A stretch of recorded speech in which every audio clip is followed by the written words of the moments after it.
If you're a fan of Gary Vaynerchuk and you're looking for ways to not worry about being judged, change your environment, and not overthink things, then this video is for you. People try to build the biggest building in town by tearing everybody else's building down. When you have enough talent to just build the biggest building, you just build the biggest building. I could give a f about anybody else. I'm doing me. You know, like those cliche things, like if you want to get to the top of a mountain, it's like one step at a time. I believe in that. Who you surround yourself matters. What content you consume matters. What's up, Believe Nation? It's Evan. My one word is believe, and I believe in you. I believe you have an amazing gift inside you that I want to see explode out onto the world. I started the Mentor Me series to try to hang around people who've done a lot more than us, and hopefully by spending a little more time with them, some of their mindset, their belief system, their way of thinking seeps into us to help us become the best version of ourselves. So today we're going to learn from one of the best, Gary Vaynerchuk, and some of his best motivation for 2018. Mentor me, Gary.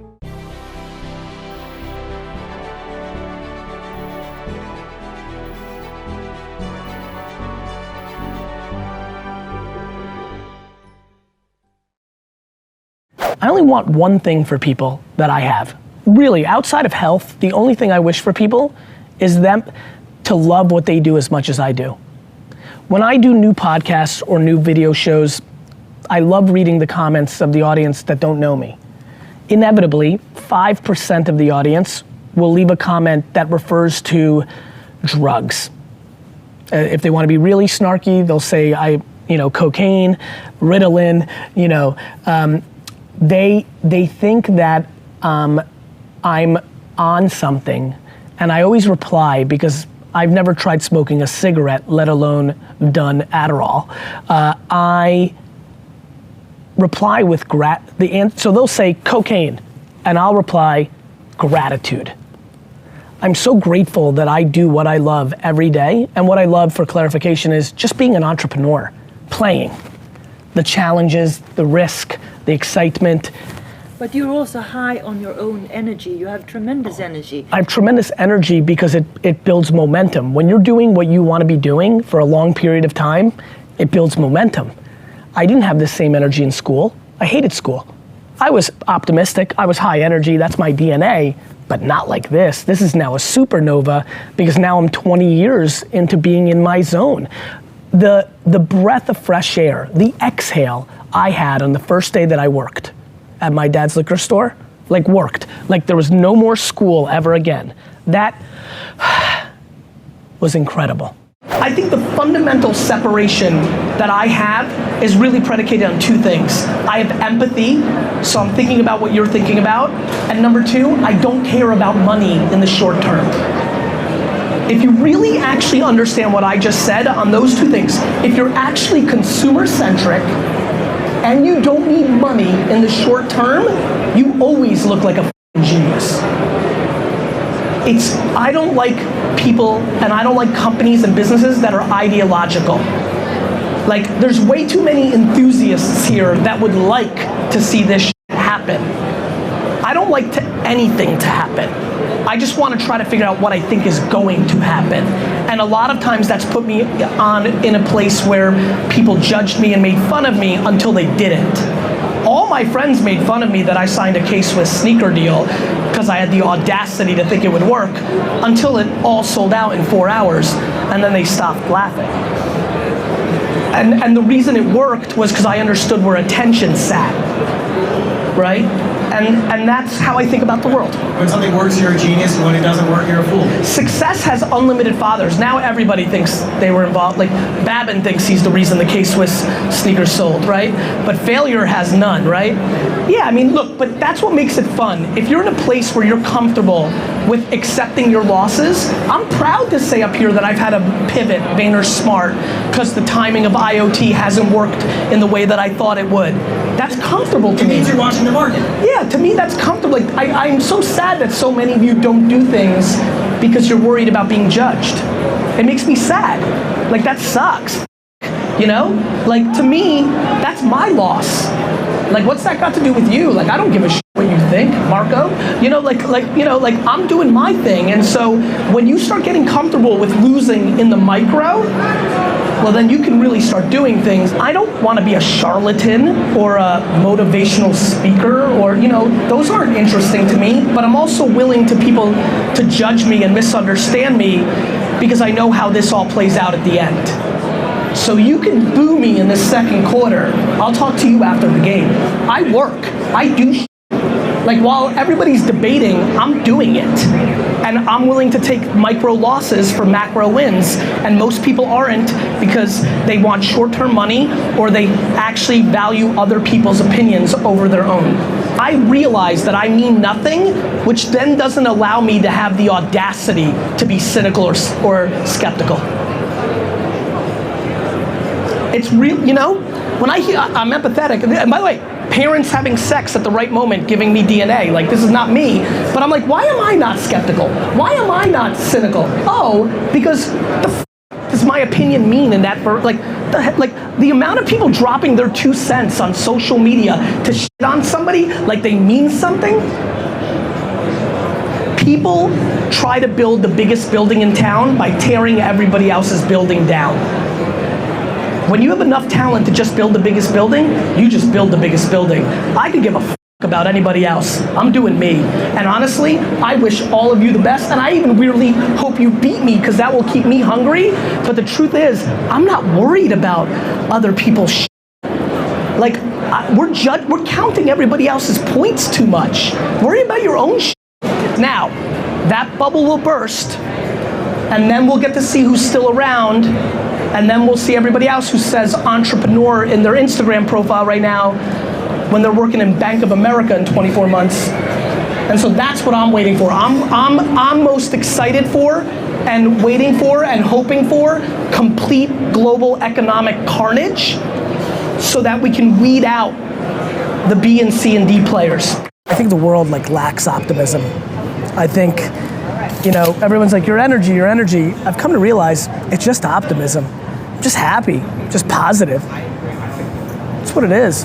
Just whatever chemicals are in my body, they just allow me to see the bright side. And I just don't think I've realized how few people have that. Very few people have it as black and white, 100-0. I just think everything's good. But I'm dying to know out of 8 billion people what the breakdown is. My gut is 6 billion just go directly into having more pessimism and cynicism and negativity, 51-49 minimally, all the way down to very scary places. And I just don't think there's a lot of 80% optimism. Is that the way they were raised? Or just environment, raised, just all that stuff. I force myself to be optimistic every day. It does not come naturally. I get it, Susan. It doesn't come naturally to a lot of people. I think that's if I was ever to say I'm lucky about something, forget about the business results, it's lucky that optimism comes naturally to me. I'm just optimistic. I just think that so much works for me because I refuse to accept the negative. And I don't think, I hate when people say it's an option or it's a choice. I agree with you, Susan. I don't think it comes natural to everybody. I think we are just starting on the early stages of really looking at mental health, the brain, meditation, and I do think that's like saying be beautiful. It doesn't come natural to everybody. Some of us, yes. I'm just kidding. But I do think that some things are etched with us early on, and I'm so grateful. I sit here in front of the 2,000 of you, which in itself is ridiculous. I can turn something on in 3 minutes and have 2,000 people care enough to hear what I have to say. I sit here with ego and humility, gratitude and focus, appreciation and sense of responsibility, all built around really this optimistic foundation that is the fuel that drives me to my hustle and to my execution in the marketplace. I realize what's going on here. One life. I realize that I'm living like this is our only at bat, and most of you aren't. People walking around here like they're coming back. People walking around here like they're coming back. You're not coming back. Well, listen, I don't want to impose my beliefs on others. Maybe you believe you're coming back.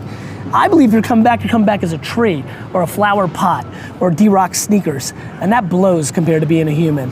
And so I'm acting that way. I think the next step is to not overly think about the next step. You know, like those cliche things, like if you want to get to the top of a mountain, it's like one step at a time. I believe in that.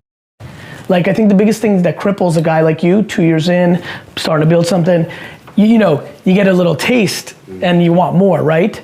That's always a dangerous part. I'm very scared, usually at year 2, 3, 4, of a little bit of momentum. That's where a lot of people try to go too fast and break the whole thing, get a little fancy, get either content or too hungry. It's about staying in the middle and remembering what got you there. I mean, look, I'm a great example of it. You know, I always want people to watch me carefully. Like, I'm winning, I've gotten fancy, and I'm getting less fancy. Like, I'm like, you know, as good things are happening for me, I'm trying to go more tried and, you know, as the light gleams, I'm trying to go more into being an operator. I'm gonna speak less next year. I'm gonna operate more. I'm gonna do more HR and see my people. Like, I think it's just important to, I don't think about what's next, ever. Like, of course I'm thinking every day about what I wanna do that's going to help me win, but I don't think of it as next. I think people look at it like, you know, and I just look at it like, and so I think the best way to have something happen that's going to bring you value is remembering what got you there. What got you to where you are right now is you got motivated. You took a camera from your phone and you started doing it, and then good started happening. And I think a lot of people start overthinking and putting too much pressure on themselves for what's next. I'm getting more and more intrigued by mindset because I used to think of it as fluffy, like self-help, and now I think of it more as strategy. What's your strategy in life? Somebody asked me on Instagram after I posted this, Gary, if the mindset has been skewed, how can you bring it back? And I answered with, by surrounding yourself with people who have the mindset you aspire to. My friends, please understand that mindset is controllable in the same way that all our opinions are controllable. The key is to add more people with optimism and cut people with negativity. It's very, very simple. Now, it's very hard to cut people with pessimism, cynicism, and negativity when they are the people that are the closest to you, parents, siblings, spouse. But the bottom line is, if you're asking the question, I'm gonna give you the answer. The answer is add more people with positivity and optimism and cut people with pessimism and cynicism. Who you surround yourself matters. What content you consume matters. I basically suffocate myself for a long period of my time and created an environment that was based on offense and optimism, and now I know no different. Please do the same for you. Make that move. Mold, and I mean mold, your mindset by what you consume and with whom you consume it. I would argue that well more than 50% of the people in this audience are here today because they worry about the way they would be judged by 1 and/or 2 family members in their inner 7, 8 people circle. If you're not feeling it, find new friends. I'm being dead serious about this. This one is real big for me. Who you hang out with is a huge deal. And again, these are all tried and true things, right? We've heard you're the whatever of the 5 friends you spent, like that's real. Add 1 new winner friend. Like, you know what I mean? Add 1 new winner friend and cut 1 loser friend. Like, yeah, I know he's been your boy since 4th grade, but he sits at home and smokes weed and plays 2K all day. Like, you can only love him so much.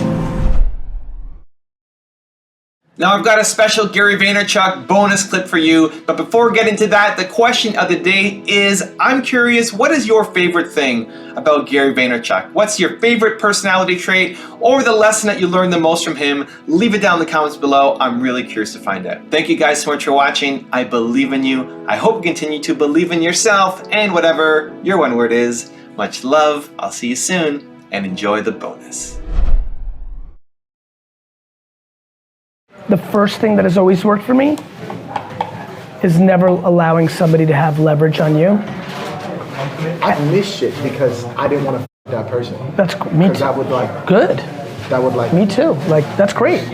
But I don't even. But the key is to like. I've gotten to the point where I don't even realize I'm missing it anymore. Oh shit. because it becomes practice. Honestly, I'll give you a good example. Look at our table right now. Do you know how serious amount of food this is for so many people around the world? Yeah, no, I was like, my parents would be revolted. Right? So I look at this, right? This is how I look at your question. There's so much to eat. You don't need. So I don't think like, oh, I better go like for you, right? It's like, oh, I hate that person, but that person is the person that plays the record, or that person picks the playlist for the 84 million person playlist on Spotify or SoundCloud. I'm kind of just like, meh. Like I don't even like I'm like, to me, this is why, if you really break down what I'm always saying, I'm just like, bring so much value to the end person so that you have the most leverage. Amazon gives us the best thing. We all love Amazon because it's the best buying experience. Thus, Amazon will kill everybody else because they're the best to the consumer. I want you in control of the thing that most people see, because if you bring the most value, then you have the leverage. Everybody comes to me because I'm giving value at scale with no expectation of anything else. So let me give you the one word secret to happiness. One word. This is all you need to be happy. It's the most important word ever. If you had to think of one word that's most important to you, or that sums you up, or that would be kind of like a little beacon. Hey Believe Nation, if you want to know what the most important one word is for Tony Robbins, Gary Vaynerchuk, Oprah Winfrey, will.i.am, and Howard Schultz, I have a very special secret video for you. Check the description for details.